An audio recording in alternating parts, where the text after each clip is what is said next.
Welcome to Indoctrination, a weekly conversation series about protecting yourself from systems of control. I'm your host, Rachel Bernstein. Hi, everyone.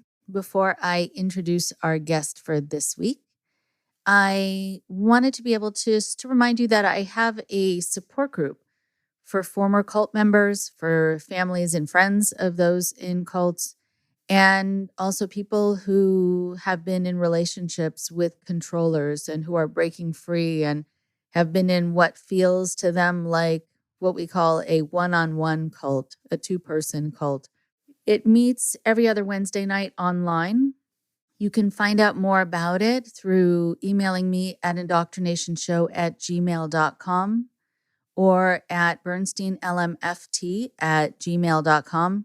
There's also been some interest that's been expressed to me about starting a support group for former cult members and families and people who have been in systems of control who are living in the UK, which will mean that I would shift the time that the group is offered, but I'm more than happy to offer support wherever it's needed. So if you are in an area where you know there are others who are looking for the same resource, as it needs to be at least a number of people to make it a group, then please let me know and I'll set something up with you.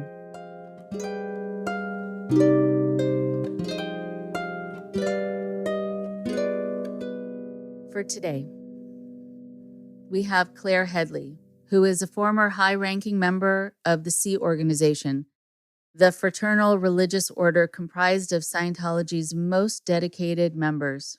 Claire, like her husband Marc, was raised in Scientology from an early age and worked at the infamous Scientology compound known as Gold Base, from where they both eventually escaped.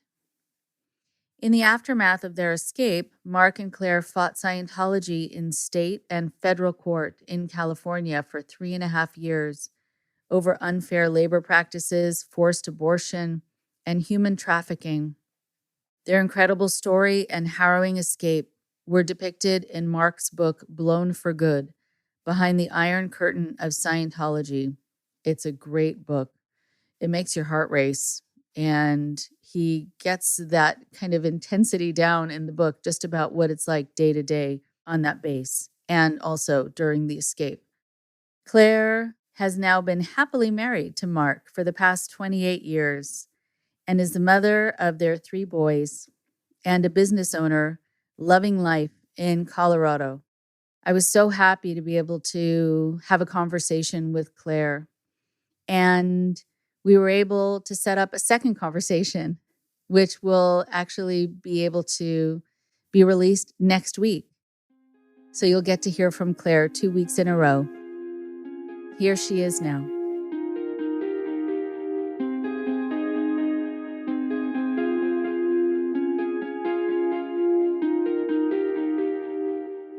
I am so excited, so happy to be able to talk to Claire Headley today and just being able to see you. For all those who are going to be listening to this or watching it on YouTube, it's just really lovely to be able to see you again and to be able to catch up and hear about your experiences, and also from the perspective of being out of something and moving on with your life, and how you do that and how you help other people to do that, and the role that you play, as much as you want to talk about that, because I'm sure you're not used to just talking about yourself or doing something that feels like bragging, because you're quite the opposite.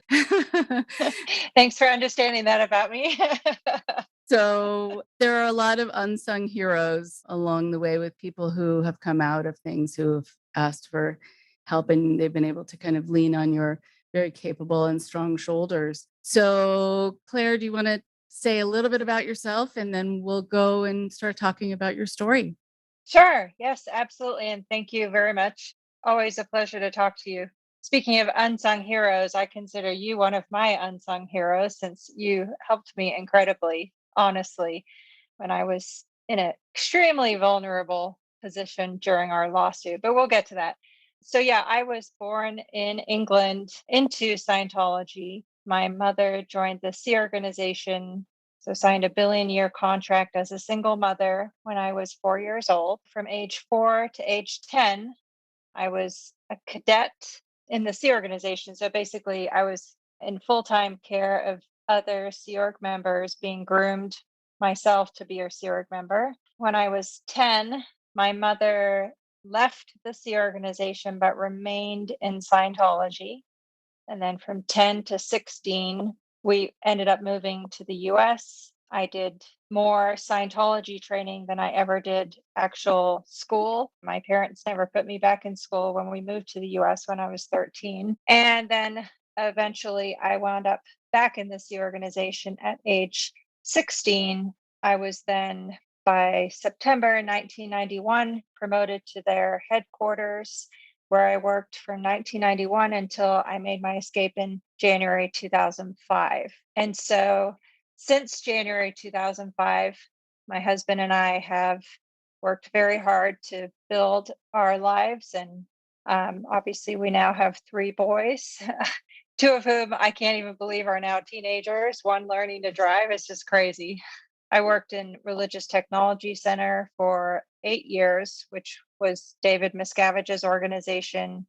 At one point, I was considered number 3. I was junior to Marty Rathbun, who was junior to David Miscavige. Not that that meant I had any freedom or power that others didn't, but nonetheless, I rose to the top and then crashed back down. Right. And, that's actually a theme I hear about a lot in Scientology, where you and other groups, it's almost like your past behavior and devotion, you don't seem to accrue points. Suddenly it's this zero-sum game and you're starting all over again. I think of it as this sort of very awful game of Chutes and Ladders. If anyone has played the game Chutes and Ladders, if anyone's been an unlucky enough parent or babysitter to have to play Chutes, it's so frustrating because you're almost there and then you slide all the way back down to the bottom. Yeah, I would say Scientology is like Hunger Games meets Chutes and Ladders kind of thing. Anyway, and ironically, in my case, the only thing I ever did wrong, at least what caused my ultimate crash, was refusing to divorce my husband, Marc. I'd been pressured to divorce him for going on 5 years. Ultimately, that's why I was booted out of RTC. None of it makes any sense. It's all illogical, but that kind of is the short version of a very long story in my case. You're telling a story that is like an Alice in Wonderland, Mad Hatter's Tea Party story. At the time, it sort of makes sense. And then you try to translate it to the outside world and it all sort of crumbles and it doesn't follow any logic. And then I think it becomes hard to think, wow, this was my life. And at the time, it was so important. And now it's a lot of just thoughts and words and things that don't come together. Yes, definitely. I mean, for me, when I left, it was very hard to come to terms with where to even start. I mean, I can remember feeling completely broken as a human, incapable of emotion. I just had reached this terrible demise emotionally and physically. I mean, I'm 5'7" and I lost so much weight. I had lost like 30 pounds. I weighed less than 100 pounds. And I thought I had cancer because I had adrenal gland exhaustion, to where my adrenal glands were lumps, and I thought it was cancer.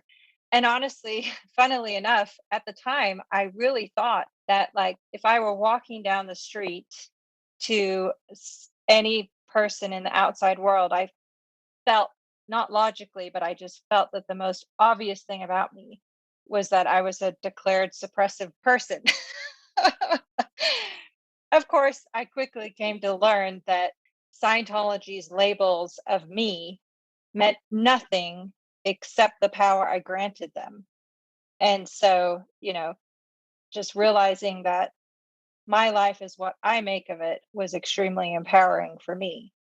Right. Okay. I love this idea, though, that it's the power you granted them. When you're raised in something, it's the power that you're used to having kind of siphoned off of you, right? Like something is this sort of parasitic force around you, draining you and also taking control of you at the same time, right? That you could have this sort of near adrenal failure and then also 100 pounds roundabout at 5'7". Ugh. And then feeling that they had some sort of control over you enough where then walking through the world, you're right, you're thinking you're wearing the sign that says, SP, which is very interesting. So we haven't yet heard about the cadets. So if we can just talk a little bit more about those years of growing up and then come back to the escape and then moving forward from that. What did your role mean that you were a cadet? As I said, my mom joined the Sea organization when I was 4. We moved from Manchester, England, which is where I was born, to St. Hill, which is Scientology's headquarters in England in West Sussex. And on arrival there, I was immediately put into the nursery with the younger kids. So there was maybe 40 or 50 kids ranging in age from 6 weeks old to 4, with maybe 2 or 3 adults supervising all of those kids. And so, for example, one of my first memories, as you would, I don't know, nightmares, memories, whatever you want to call it, same difference really in this context, was that there was another little boy who was just kept pinching me and physically hurting me. And so I went to the grown up, as you're taught to do as a child. And so she was one of the nannies, and she just said, well, you're pulling it in, so go deal with it. And in Scientology, they believe that if you're having something bad happen to you, whatever that might be, it's because you've done something that is then causing you to have this bad thing happen in your life. So therefore, you're the cause of it. So it's up to you to fix it. So as a 4-year-old asking an adult for help because I was getting bruised by this kid pinching me, to be told, go deal with it, was, like wake up call of shit, I'm on my own here. No recourse. I basically have to suck it up and deal with it. And that's it. Wow. And that really sets in motion this idea of perpetrators get a pass. Somehow they get away with it. And it's the victims who are the ones who have to somehow address it. Like they have fewer rights somehow and fewer protections than the perpetrators.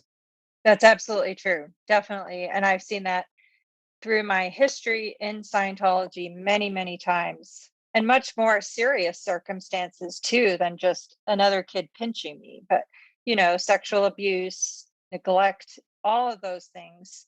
It was a very elaborate smoke and mirrors system where it all comes back to you. Everything's you're doing, no one else is doing. And no, like you said, perpetrator, criminal, or anything else is going to experience any consequences since you're the one causing it in the first place, according to Scientology. It's like this sort of trickle down notion that I think comes originally from someone who can't take responsibility and doesn't want to have to take responsibility, right? I feel like that setting up kind of the social construct or the environment or the rules around that, well, it's not my fault. It's actually not so different than a lot of these large group awareness trainings where they, if you have been molested or something has happened to you, you have to sit in the victim's row because you're the victim here and you have to get over your victim mentality. But what about, the ones who did this to you? They just go off walking and singing. So you were on your own. And wow, at such a young age. Yeah, and you're right, by the way, because victim is such a negative term in Scientology in general, just as a comment. Like, the number of times someone would be like, oh, stop being a victim. You're just being a victim, or victim is one negative term, and sympathy is the other thing that is extremely negative in Scientology. Is considered to be it's a very bad thing to give somebody sympathy. Oh, okay. So please explain that. Well, what is bad about that?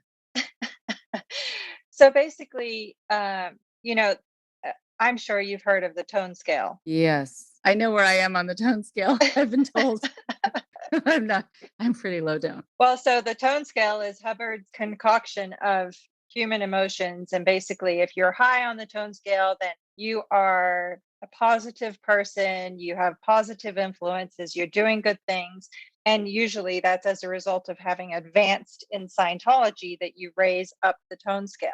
Well, then if you're lower toned, that's when other things come in. So, from Hubbard's perspective, for example, and this is why Scientology is homophobic, all the terminology is homophobic. So, I don't even want to repeat it. But the point being that he says if a man is in a relationship with another man, that's 1 on the tone scale. 1.1 is covert hostility. The imagery that Hubbard gives of that is a person smiling with a dagger behind their back. That's the imagery of it. And so sympathy is down right around the point of 1.1 on the tone scale, covert hostility. And essentially, it's the same kind of concept as what Hubbard says is anyone who's giving you sympathy, they're really just trying to bring you down. It's fake and it's not real and all of that. There's so much that's wrong about that. But I think also just people growing up in that, being told they're not supposed to give sympathy. I've talked to a lot of people who have a lot of resultant guilt from that they didn't help when they could have, or they should have, or their conscience was telling them something other than what the church was telling them.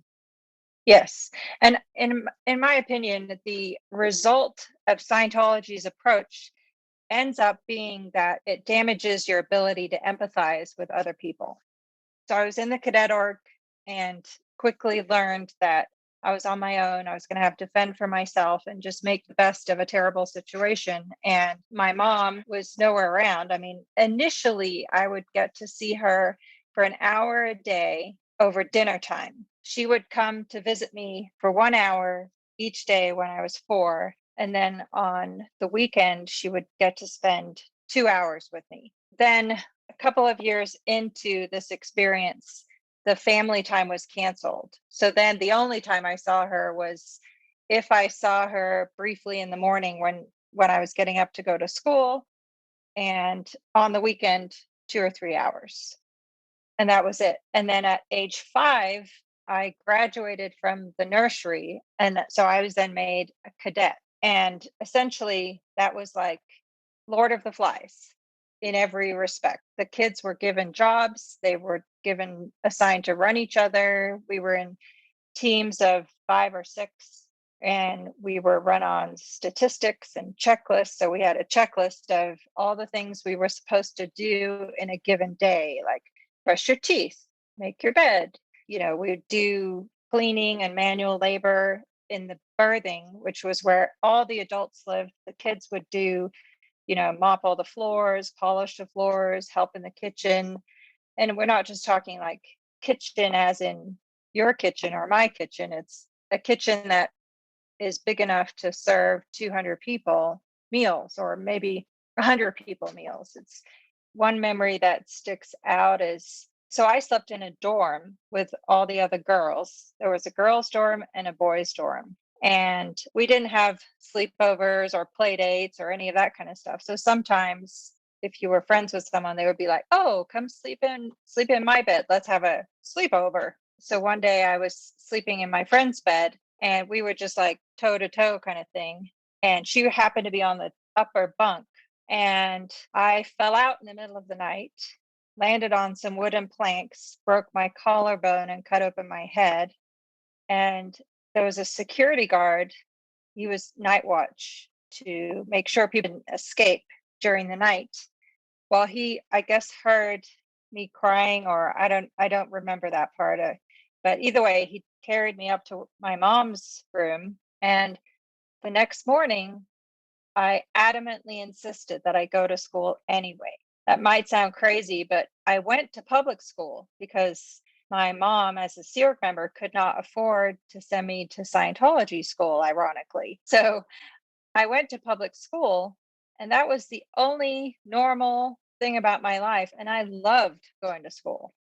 It was like I clung to that, and I excelled, and I did really well. Anyway, so I demanded to go to school anyway. And I guess they didn't notice that I'd cut open my head, and I was trying not to complain about my arm hurting like heck. Anyway, needless to say, the teacher did notice. And at lunchtime, I was called in to see the headmistress.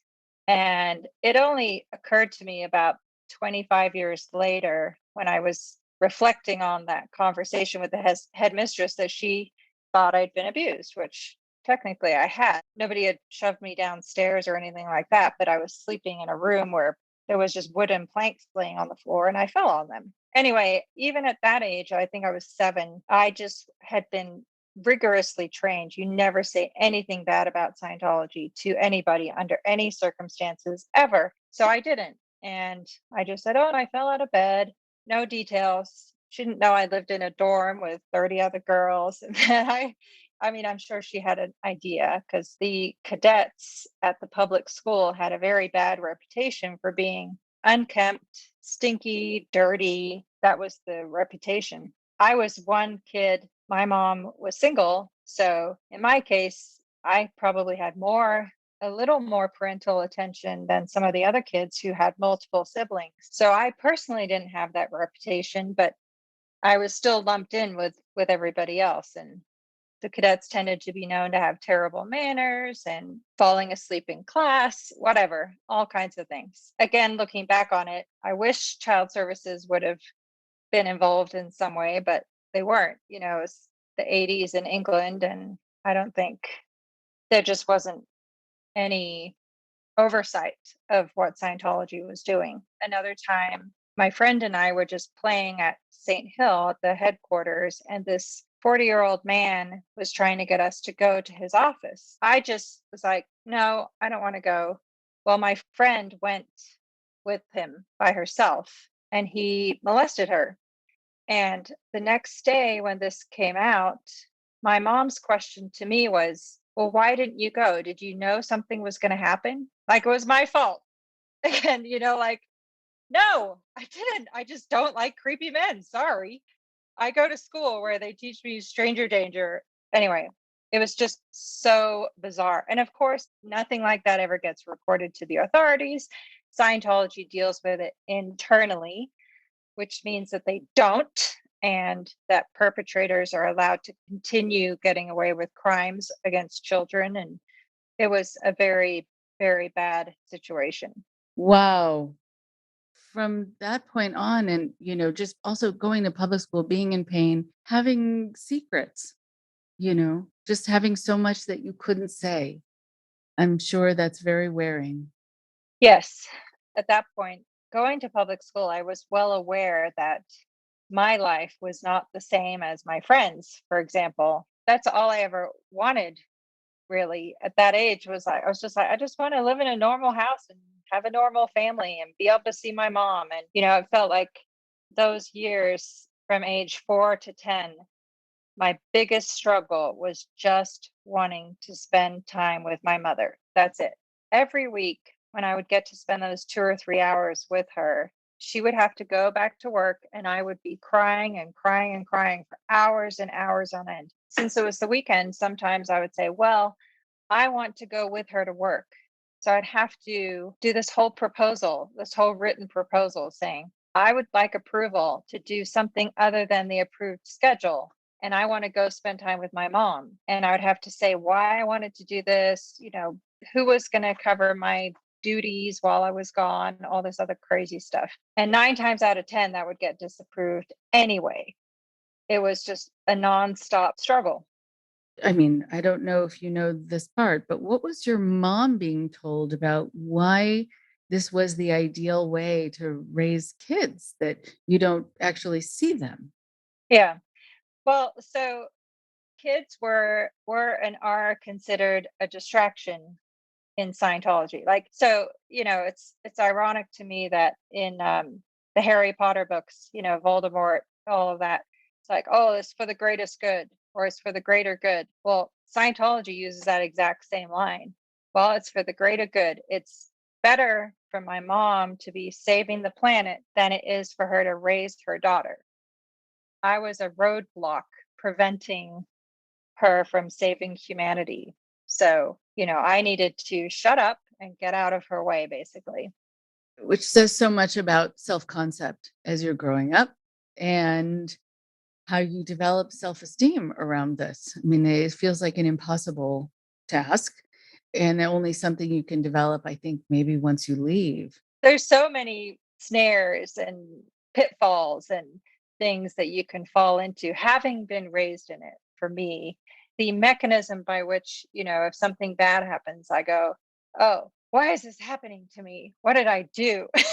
You know what I mean?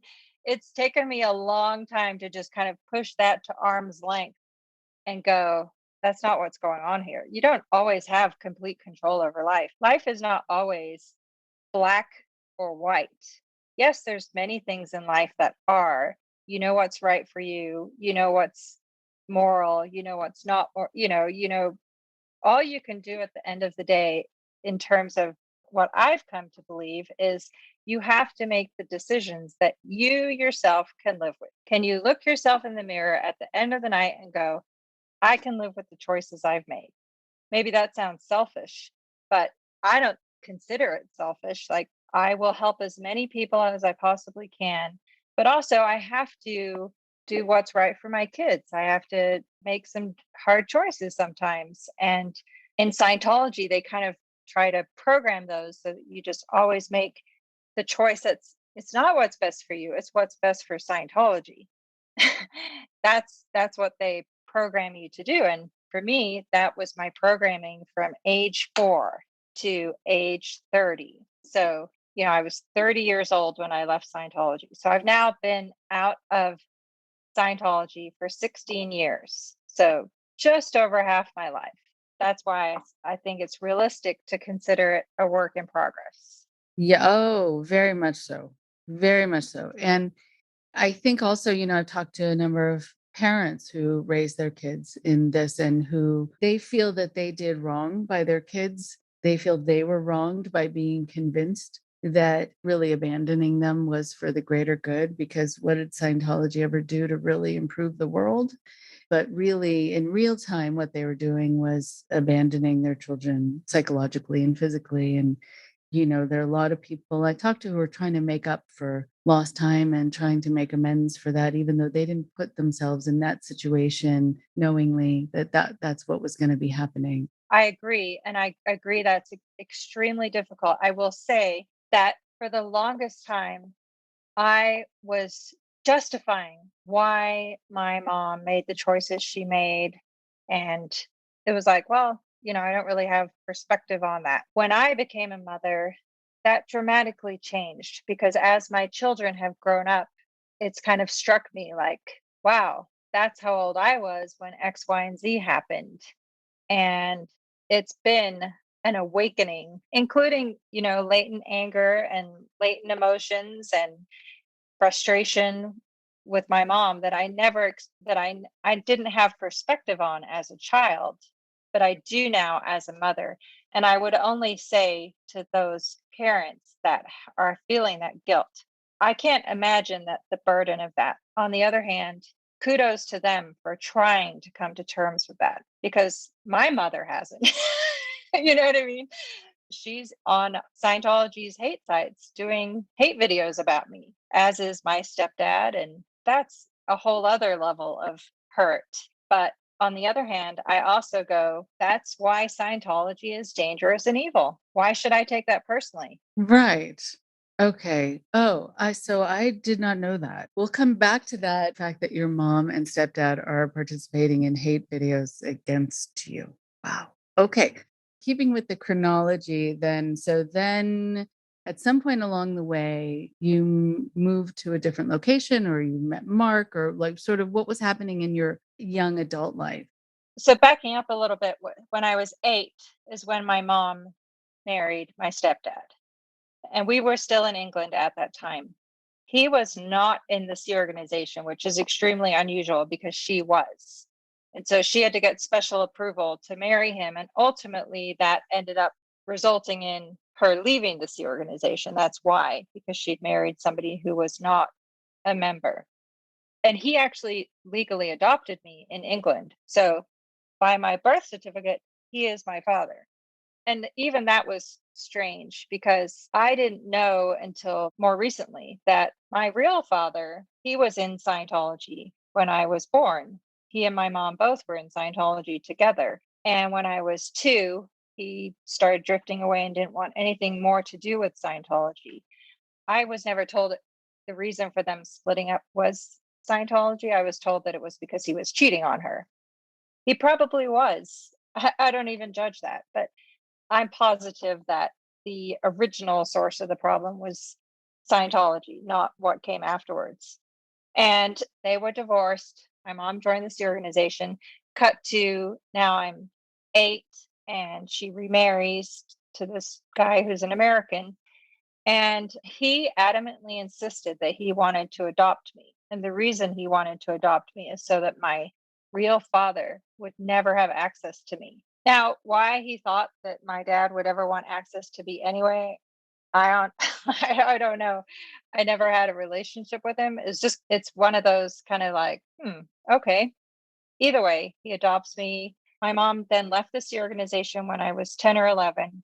And for 2 years, we were living in East Grinstead as public Scientologists. During those 2 years, I got a scholarship to attend Greenfields, which is the UK version of the Scientology school system. So it was a Scientology school. During the time I was there, one of the teachers, the male sports teacher, was molesting all the boy students or a number of boy students. And he ended up going to jail. That was also covered up by Scientology so as to not create bad PR. But you can, it's available online. If you Google Marc Kent Greenfields, you see that this guy went to jail. Anyway, so yeah, I was 2 years at the Scientology school. And then we moved to the US. So from age 13 to 16, I was living with my family for the most part in Burbank, California, and never went back to official school. I did this 2-hour a day schooling program with a lady who was an OT8 that did, it was like study hall. That's one of my regrets, is not having the opportunity to have had a decent education as a child. And now, is now very close to my heart with my oldest in high school and another one about to go into high school.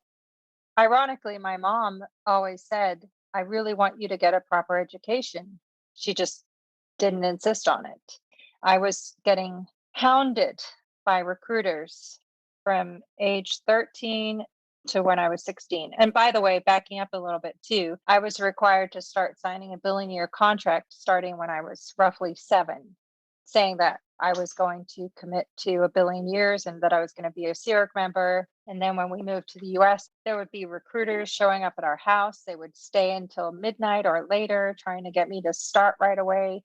I just felt hounded and haunted and super stressed out. And when I went to my parents saying, hey, can you please help me? I cannot get these recruiters off my back. And their response was, well, you've done the professional TR course, which is the communication training drills in Scientology. I had done up to the professional level.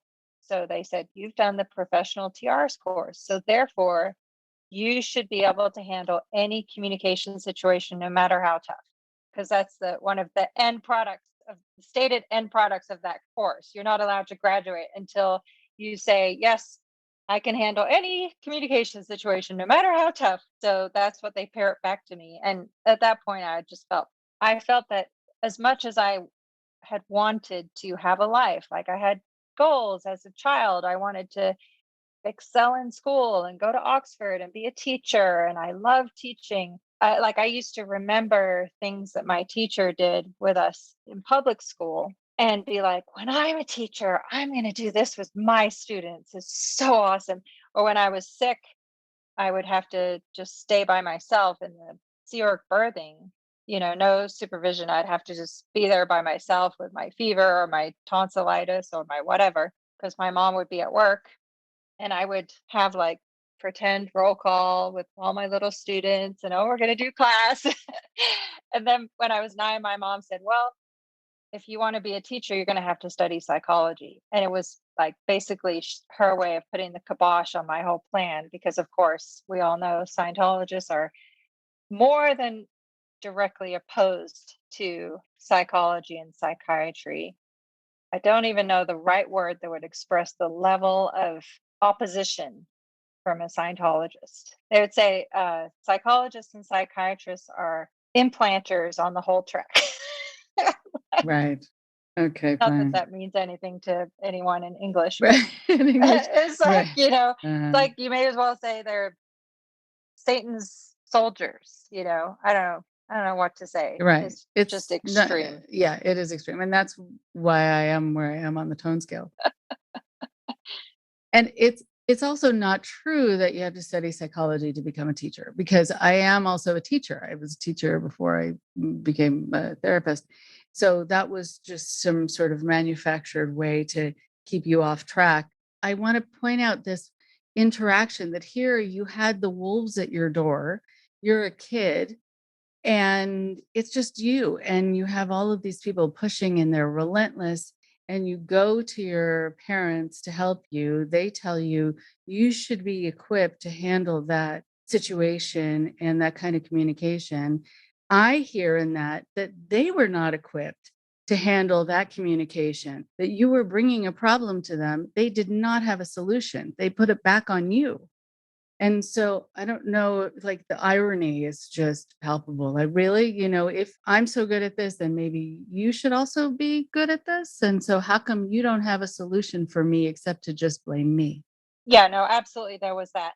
It's funny though, because years later, I had an experience that kind of just added a different perspective to this piece, which was that my sister, so my mom and my stepdad had 3 children together. They're my half sibling, 2 sisters and a brother. And my oldest of those sisters is 10 years younger than me. And when she came to be time where the age I was to join the Sea organization, she told me that my stepdad did come to her defense and was telling her not to join the Sea organization. I was selfishly a little upset about that, I guess. So I did the right thing to do at the time, which was I wrote a knowledge report on my stepdad. So I reported him, which is the right thing to do in Scientology, because it's considered a bad thing that he was telling her not to join the Sea organization. And the funny part about this is that, so he obviously found out, he got a copy of that report. He got in some kind of trouble for it. And he didn't speak to me for, I think, 2 years. But the punchline is that I saw them so little that my mom, after 2 years, had to tell me that, oh, by the way, he's not speaking to you. I'm like, what? What are you talking about? I was like, wow, that had such huge impact on my life. I didn't even notice. Uh-huh. Yeah. Wow. Wow. That is really quite amazing. But of course, I mean, not even selfishly would you have a response to that. Whenever there's this kind of inequity with different children in a household, you're going to have a reaction, especially when there is such a huge discrepancy where you had to endure something that this other person won't have to. I don't hold that against them. I love them dearly. I really do. They don't know what I lived through. They don't know about the cadet org. They don't know any of that. And they shouldn't have to. I looked after my siblings more than my mother did from when I was 13 until when I was 16. She went to work full time. I would look after them from noon until midnight most days. My youngest sister was from when she was 6, 7 weeks old. But again, it wasn't their choice. And, I'm glad that they didn't have the same childhood I had. Yes, that's very nice of you too. But also it says something about how there really isn't awareness of kind of appropriate expectation of children at different ages, and how much you were expected to be and do and sacrifice and endure at every different developmental stage, that is really not in line with what the expectation should be. The other thing was the requirement to do Scientology training from a very young age. I did not want to do it, and I didn't want to do the auditing. I can remember when I was 6, my mom was training to become an auditor or aka a Scientology counselor, and she wanted to do her practice counseling on me, and it was miserable. At 6, I was clearing all these esoteric Scientology terms that meant little to nothing to me at the time. I mean, I understand the theory of it now. I don't agree with it. I'm definitely not a Scientologist, but I could explain to you the theory of it. But at 6, I just remember feeling absolutely helpless.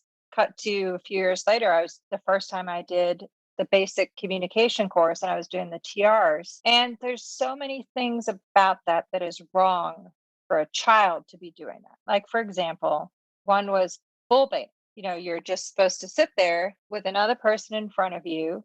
They're supposed to push all your buttons. Well, often it would turn sexual and like crude and really inappropriate for young children. If my kids were anywhere close to any of that, I would react very, very strongly. And yet this was the norm in Scientology. It was normal. So to have some guy trying to unbutton my shirt to see if he can get a reaction, not appropriate for an 8-year-old. Absolutely not.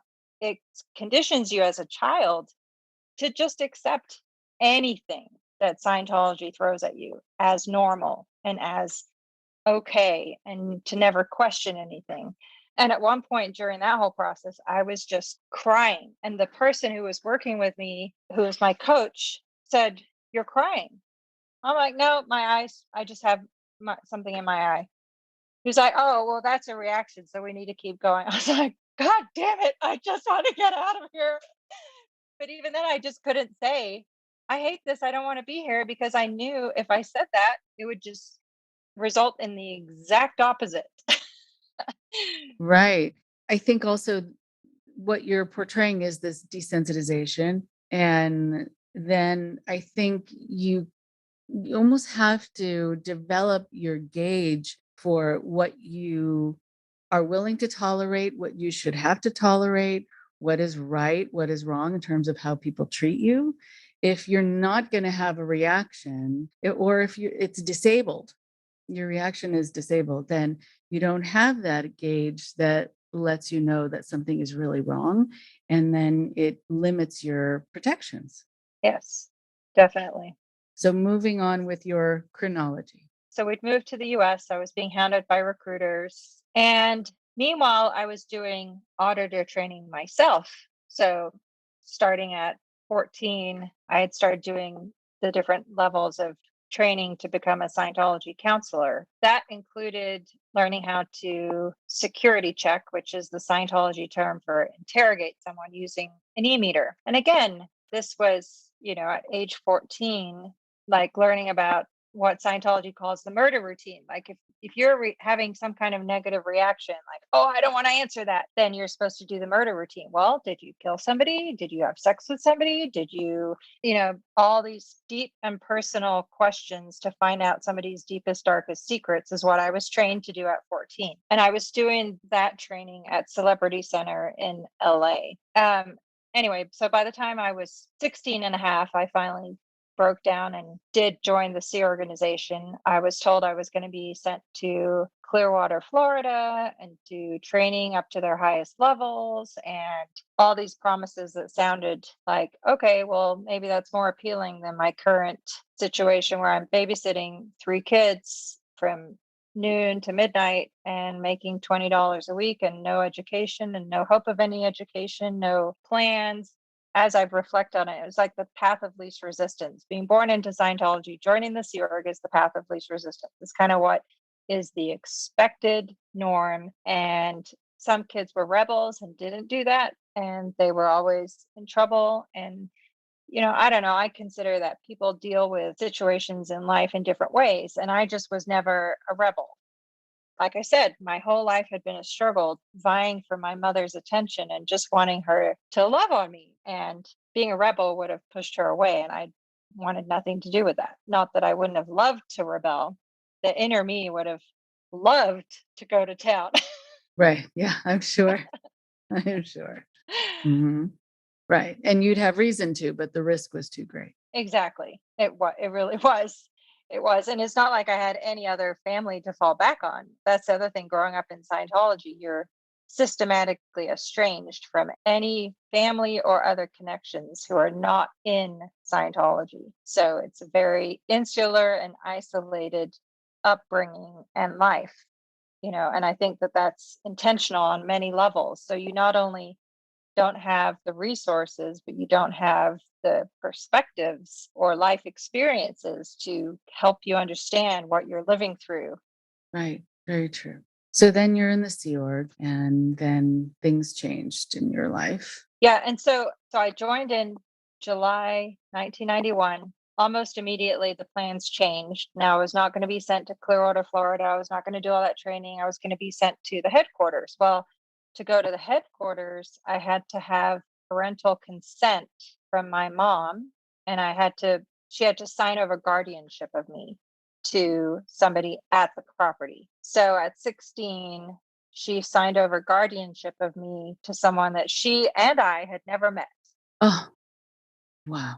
She was not allowed to know the location of that property because in Scientology, it's confidential. The headquarters in Hemet, California, ask any Scientologist. It's not common knowledge. And for example, if I would have told her, oh, I'm working in Hemet, California, I would have been in deep caca. So I found myself at the headquarters, 500-acre secure compound. And quickly I learned that, oh, this is all of Scientology management here. Religious Technology Center, David Miscavige works here. All the top executives in Scientology work here. I was in so deep over my head. It was ridiculous. But either way, I rolled with it and did my best to get on my feet and kind of get situated. I quickly realized there was no way out of this place. It's not like I could just say, oh, actually, I changed my mind. I don't want to be here. No, now you're in their world, in their complete control, and there's no easy way out. So, just as an example, we lived in apartments in town. So, that might seem innocuous. You go, oh, well, you drive to work every day. Oh, no, we didn't have cars. We were bused. There was security guards at the berthing where we lived, at the apartments in town. Day and night, there was security guards there. We'd get on the bus in the morning. We'd get accounted for. There was 3 musters a day where everybody would come together and get accounted for. And we'd work from, I think the issued schedule was that our day would start at 8 a.m. and would end at midnight. And that wasn't always the followed schedule. For example, there was 2 or 3 years when I was working there, when I was in Religious Technology Center in the upper organization, where I slept 0 to 3-4 hours a night if I was lucky. Extreme exhaustion. That was during the same time I'd lost a lot of weight. I was under a lot of stress. For 6 months, I was denied dining privileges. So that was again when I was in Religious Technology Center. Marty Rathbun escaped. And because I was the last person he had talked to before he escaped, of course, I didn't know he was going to escape. And because I was his immediate junior, I was assigned to receive a committee of evidence, which is basically like Scientology's warped justice, where you're assigned 4 people who are supposed to judge you for your crimes and find out if you're guilty or not guilty of the crimes you've been accused of. So during that time, I was not allowed to eat in the dining room anymore. And I could eat dinner, but I'd have to eat by this massive trash compactor on the property. Like ultimate degradation and humiliation. Like not just standing next to a trash can, but standing next to like the trash for the entire property that reeks of just refuse and nasty. And I was just like, I'm not doing it. I'll just starve. Marc would get me protein bars. I think I lived on like 1 or 2 protein bars a day for 6 months just because I refused. I was just like, I don't care. That was where the rebel started coming out by that point. Right. And so you're talking about Marc. And so where in this did you meet Marc, or when? Yes. Okay. So 1991 is when I was moved to this property, and Marc was there already at that time working. He's almost 2 years older than me. So I met him, and he was just always always a rebel, but in a good sense, in that he was doing great and following the rules, but it's kind of hard to explain. But he was not like me. He was not a rule follower. And not that he broke the rules and not that he was a troublemaker. He just, I don't know, he was stronger than other people I'd met to date by a long shot. Anyway, we became good friends. And then, so I started working there in September 1991. And in May 1992, we agreed to date. I say date because you're not allowed to have any physical contact. You can kiss, but anything beyond that, you'd be sent to the Rehabilitation Project Force, the RPF, which is basically like the slave camp, to be reprogrammed. And it takes anywhere from a year to 10 years to get through that program. So it was extreme by all counts. But anyway, because of that, many people marry very young. So we got married when I was 17 and he was 19 in August of 1992. Yeah, so I'll give you a good example how he's a rebel. So when you get married, you would be living in a dorm and you'd have to go say, okay, I'm getting married. I need to be assigned a couple's room. Well, we had done that. And when we got back from our 2 days off to get married, there was no room available. Well, I had to go back to work immediately. Marc had one extra day off than I did. So I was in a 2-bedroom apartment with like 2 girls in one room and 2 girls in another room. Well, one of them had just escaped, so she wasn't living there anymore. So he took all my roommate stuff, moved it into the other room, and he just converted the 1 bedroom So into good. into a couple's room. So by the time I got home that night, he's like, ta-da, we got a room. That is amazing. Yes. Where Wow. there's a will, there's a way, right? So Right? anyway, that's a silly example, but it's definitely an example of where he just, somebody wrote a report on him for doing that, and he's like, well, what are you gonna say? They never made us undo it. So anyway, but at various different times, Marc he was always either doing really, really well or doing really, really shitty. So there were like 6 months at a time where I would never see him. He would be restricted. He had to sleep on the property. He couldn't even come home. The whole time we were on different meal schedules. So it was definitely the extreme opposite of a traditional marriage. In fact, when we escaped, that was a whole process to work through, even of kind of reevaluate your relationship and learn to live as a more normal married couple. That was a huge shift. But either way, in March of 1996 is when I was moved up and posted in Religious Technology Center, and I was sent to Clearwater, Florida. So I worked there for almost a year and never saw Marc. I would say in the early 2000s is when conditions at that property had just become absolutely intolerable. David Miscavige was beating staff up on a very regular basis. Other people were beating other people up to emulate that. It just became a real dog eat dog world that was just utterly miserable. And of course, during all of this, it's not like you can tell anybody outside of that world what you're going through or complain or commiserate or any of that. It's just, that's your life. Get over it. It is what it is. Buckle up and do what you're supposed to do, kind of thing. And again, for me, that was the conditioning I'd grown up with my whole life. So thinking of giving up or throwing in the towel was never really an option that I seriously considered. Yes, the little voice in the back room that I had locked and thrown away the key, she would have loved to get the hell out of there. Exactly. But it's not like I ever talked with Marc about, oh, let's get out of here. I just didn't even have the balls to do that.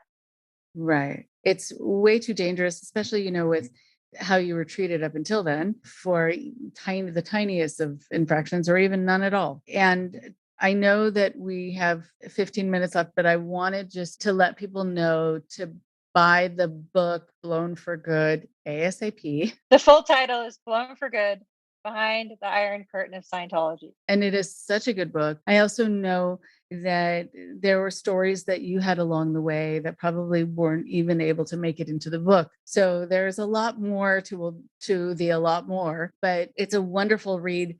It's powerful, it's disturbing, it's victorious. I found myself feeling tired reading just the daily schedule and the grind. And I can tell he's a detail oriented person because of the way that he writes. And so you get a real sense about sort of almost like hour by hour what it was like to be there. So please, everyone, please buy this book. Okay, so then what? What happened next? Well, and like you said, there's many pieces and sub stories along the way, but I would say ultimately Mark got in a lot of trouble for the stupidest thing. I mean, it's so minutia, it's not even worth explaining. He was trying to get stuff done and he'd figured out a way to do it and then got in trouble for that. So he was told that he was going to be sent to the RPF in LA, the Rehabilitation Project Force. And long story short, regardless of the ins and outs, that meant to him that he would never see me again. So he decided he was not going to do it. He was going to escape. And I had not been home at all at that point in maybe 4 or 5 days. I'd been working around the clock. And so we had Nextel radios slash phones. They weren't ours. They belonged to the organization. The organization paid for them, had the phone records, all of that. I don't want to make it sound like we had access to an unmonitored phone line because we didn't. But so he radioed me and said, "Oh, are you coming home?" It was like 2 or 3 o'clock in the morning. And I said, "Well, I'm going to try, but I'm working." Anyway, needless to say, I didn't make it home. And he made his escape. And we talked about this with Leah Remini on the Aftermath show. Honestly, just honestly, I am not sure how I would have reacted had I gone home that night and had he said, "Let's go." I just don't know. I don't know. I would love to say, "Oh, yes." I would have said, "Oh, yes, let's run away off into the sunset." But I consider I'm a realist and I know the level of programming and I know the level of emotional duress and everything else that I'd been through up until that point. And honestly, I also know, and I think I'm pretty realistic and honest with myself about this. When Mark escaped and it hit me that I would never see him again, that's was like the straw that broke the camel's back for me because I just had that moment of like, I've been married to this man for 13 years and now I'm being told he's a suppressive person. Really? And at that point I just was like, nope, it's not true for me. And so I kind of turned that one little seemingly harmless statement from Scientology, from Hubbard, which is really a falsehood in Scientology context, where he says, "Oh, what's true for you is what's true." No, that's how they lure you in. Ultimately, it's not that. However, in my mind at that time, I was like, okay, good. I'm going to apply that. This is not true for me. None of this is true for me. And actually, let's be honest, I want to get the heck out of here now. Right. I actually love when cultic programming comes back to bite them. I find that entirely satisfying. Okay. So anyway, go ahead. I do too. And, speaking of cultic programming, though, another one is Hubbard's communication is the universal solvent. And so the last time I saw my mom and my stepdad, after they had disconnected from us and hadn't talked to me, but at that point for 6 years, we were at my grandmother's funeral. And I said that to my stepdad. I said, "Don't you believe that communication is the universal solvent?" Oh my God. The sparks that flew were phenomenal. But you have to go, okay, great. If that's true, you can't have it both ways. You can't have disconnection and have communication be the universal solvent. It just does not work that way. Anyway, but yes, so I had just gotten to the point where I was like, that's it. I'm done. I'm out. And so anyway, it's a whole other long story of how I figured out how to get out of there, because it was seriously, it took me 4 days, I think, to figure out how I could possibly escape from there. And finally, I came to terms with the fact that I couldn't do it alone. I had to have Mark's help. I had planned, I mean, at one point, don't laugh at me. I was so isolated that I had a motorcycle. It wasn't registered to drive on the road. But during meal times, I would go and look at a US road map, and I had memorized all the US highways from California to Kansas City and how much gas I would need for the bike to do that route. Mind you, this is January going through the Rocky Mountains. I hadn't realized that part. Anyway, it was, yeah. So finally, I figured out a way to let Mark know that I needed his help. And even then, he didn't trust me. He thought I was trying to lure him into being brought back. He kind of knew, but he wasn't entirely sure, which again, I understand. I had along the way broken his trust and reported him and did what I was trained to do. So it was not unwarranted on his part either. But I did eventually escape, and we lived through a lot after that. But we're here to tell the tale. Yes, you are. Yes, you are, and stronger than ever. And Yes. and how healing for you with all that you've been through and all the other stories. I was going to ask you about the messages that you've made sure to give your children as they're growing up. But also, I know as a fellow mom, sometimes the focus can be on your role as a mom. And it's also important the messages you've received or that you give yourself just for your own development. I'm glad you asked me about that. So when my second son was born, when he was about 6 months old, it suddenly hit me like this wave of grief, like, oh my gosh, what do I tell my kids when they realize they have no grandparents? The only grandparent they knew was my husband's dad, Bernie. And honestly, Bernie was the closest I ever knew to a dad. Amazing, kind-hearted soul. But, it was hard for me knowing my kids will never know their grandparents. And what do I tell them? Because I knew when that happened to me as a child, when my dad left, I thought it was my fault. I remember distinctly, I was 3 years old and I thought I'd done something wrong. It's one of my earliest memories in life. And so I called Dr. Laura and I explained the whole thing. I never said the word Scientology because back then it was still so litigious and, not talked about.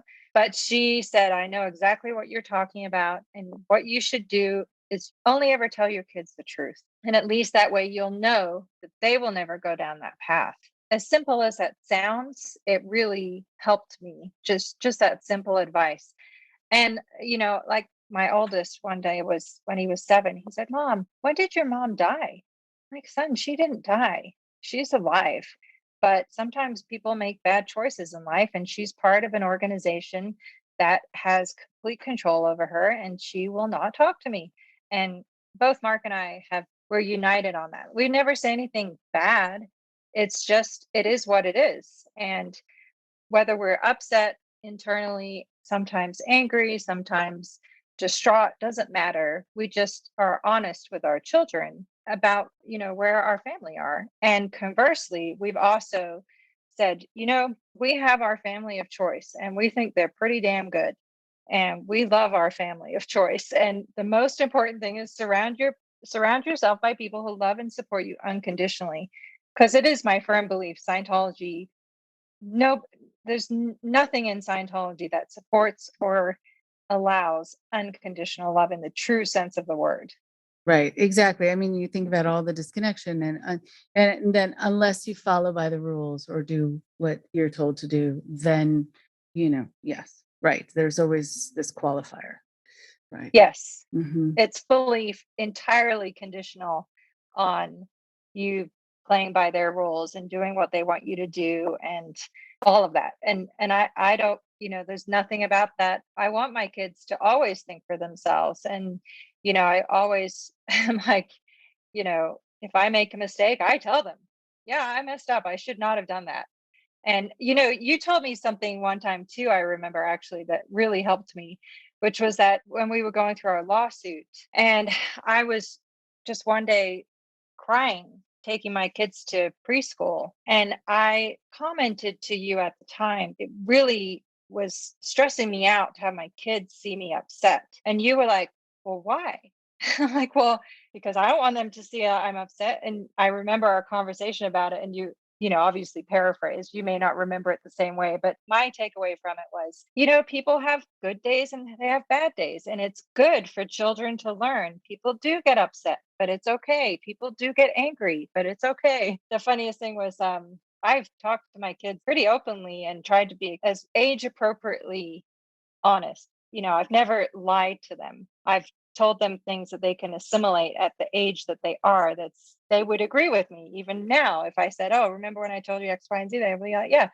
Anyway, but one day after I took that away from our conversation and was talking to my oldest, was like 2.5 at the time, and he was like, "Mom, Dad's having a rough day today." I'm like, "You know what, son? You're right, but it's okay. He'll be better tomorrow." I was just so grateful. Like, oh my gosh, the world doesn't have to end because, and again, I think that was a strange offshoot from how I viewed emotions from being brought up in Scientology. Like, being upset is a negative thing, like a bad thing, and I shouldn't ever be upset. Well, sure, it's a normal human emotion to experience grief, to have good days, to be angry, to be happy, to be elated. It's totally normal. And it doesn't mean you're a bad person or evilly intended just because you're upset about something. Right. Yeah. I mean, we are, I don't know, I guess blessed and cursed with a whole variety of emotions that we're capable of feeling. And I say cursed because sometimes we can feel such pain, but still that each one is valid and each one informs us about the reality of our situation or our reaction to it. And I think what's really good for kids to see is that you can get past that you can have a bad day and then a good day, but also you don't need Scientology to help you through that moment. That you can do it right with each other, with just being introspective. You don't have to be dependent on this thing, this entity that's sort of sandwiched right in the middle of all your relationships and in your head. I think being able to expel it out of your home, have it really be preserved, that the walls of your home really are this place of an oasis from it. And I'm sure you've really, in a very conscious and maybe even subconscious way, really provided that for your kids, but then also for yourself. Because when you do things in a different way than what happened to you, you also heal yourself. Maybe for you to let people know what you're involved in now, and if they're needing help, and if they're needing to reach out, and organizations for them to check out, just so you can inform people about resources that are out there, would be great. Sure. Yes. No, absolutely. Marc and I are both on the board of the Aftermath Foundation. For years since we left, we've helped people to escape. But when the show aired, we weren't by any means the driving force behind it, but a mutual friend said, "Hey, we really should do something, like form an organization to provide resources to help people get out." I mean, it's a small and starting foundation, but I'm extremely proud of the work that we do. Many times we can't and don't share what we do, but I would just say that we've been able to do things I never thought would be possible. So it's extremely rewarding. And, my kids see that too. And, we're like, yeah, we're helping people get out of there. And they know that. And for me, actually, it's the only right thing to do for what I lived through. And I did things I regret too, that, I'm sure I hurt people and it was what I was required to do. But nonetheless, fixing and helping people escape from that high control organization is just so important. And there are resources, and there's many, many people who volunteer for the foundation and do incredible work. I'm always glad to talk to anybody. And there's books, there's the Fair Game podcast isn't awesome. There's Tony Ortega's site, Chris Shelton. There's so many incredible, very insightful resources in terms of undoing the harm of Scientology, that helping other people certainly contributes to my recovery. Yes, it does. And so more power to you. And yeah, isn't it nice to make a transition from, helping the world in air quotes to actually helping the world? Yes, so much so. Oh my goodness. Thank you so much for your time. It's always wonderful to talk, and I appreciate you taking the time to educate people and help people better understand. Because I know the question I've most struggled with is like, why were you in it for so long? I'm like, Is there some part of being born into a cult that's unclear? It's not like I can just cry loudly at the hospital and demand to be given to a new family. Right, exactly. Okay, good. It's a pleasure. And I'll talk to you again soon. Thank you, Rachel. Thank you so much. Take care. One more thing before you go. I'm so glad you got to hear Claire today. It's always so nice to talk to her. And I'm so happy you're going to be able to hear the next part of our conversation next week. Claire talked about so many vital things, actually, things that really blow people's minds when they hear about these sorts of occurrences. Things that people within Scientology or those who have been on the outs with Scientology for so many years, like me, have heard about over and over again. Well, we've become sort of desensitized to hearing these things. And I feel almost bad about being desensitized because no one should actually be desensitized to these things. And so I'm so glad you're able to hear about things like Claire at the age of 7 being pushed into signing a billion-year contract. I don't think there are adults who can fathom what a billion years even looks like. Certainly not feel like, because no one's experienced it. But a 7-year-old? And that somehow that was the norm because she had passed her classes and was qualified as a 7-year-old to make that decision. And also just not being able to get an education, although she is a very smart woman and she has actually spent a lot of her adult life educating others. The idea also that you don't get sympathy and that it's also very bad to give sympathy. What kind of world is that? And that being a victim is a negative term. Of course it is. When a group doesn't want to take responsibility for victimizing you, then they make being a victim something bad. So you can't admit to or really acknowledge that you're being victimized.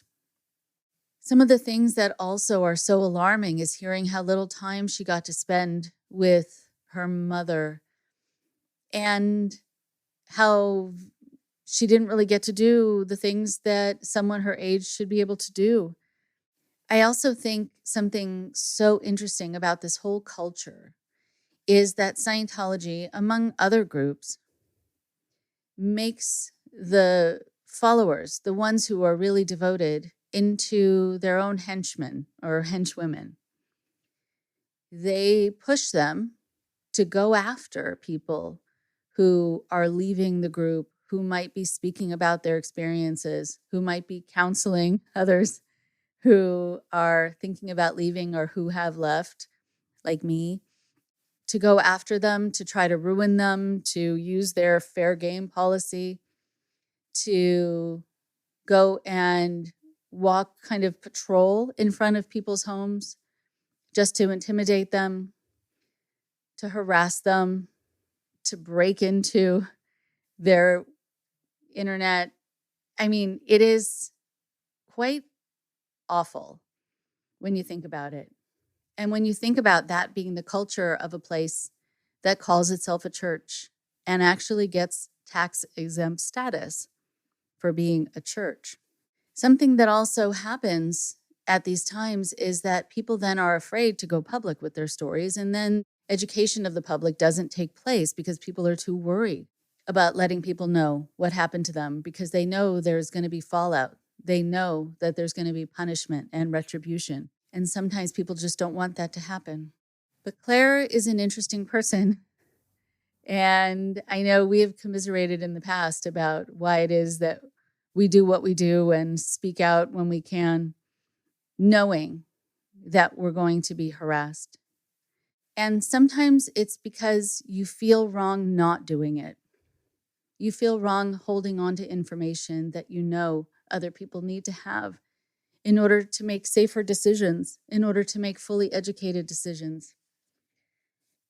And also for Claire, the fact that she has to deal with family members who are attacking her and doing, as she called, hate videos against her, even her own mother. And that's all part of the norm in this organization, is also so out there. And people within the system who know about this are desensitized to it, but they shouldn't be. You shouldn't be. You should be responding to it in kind of the right way, meaning seeing how egregious that is, seeing how wrong it is, and also seeing what it does to everyone involved, even the ones who are pushed to do this harassment, that they're pushed to hit people while they're down. They're pushed to harass people who have been harmed, who have been hurt. And so I don't know how that helps you or helps the world, but that's always the excuse that's given, that somehow it's going to help humanity. And it never, ever does. The only thing it does is it ends up hurting the people that they're hurting, and it ends up making them look bad, making them look reprehensible. It has never saved the world in any way to behave this way. And so I applaud Claire for having the courage. And again, as I've said before, it shouldn't have to take courage. It should just be that people can tell their story. But when they're dealing with Scientology, it does take courage. And to know that it's important to be able to use your voice and to be able to follow your instincts and to be able to follow that internalized voice that says, I need to do this. Because if I don't, who will? I want to end with a quote. And I thought of Claire when I saw this quote. Do what you feel in your heart to be right, for you'll be criticized anyway. Eleanor Roosevelt. Talk to you next week. Thank you very much for listening. Please support Indoctrination on Patreon at patreon.com/indoctrination. Be sure to give us a follow on our social media. Find us on Facebook and Instagram using @indoctrination_podcast. And for Twitter, find us at @_indoctrination. We love hearing from you too. So send us an email at indoctrinationshow@gmail.com. And for more updates on the show, visit our website at www.podpage.com/indoctrination.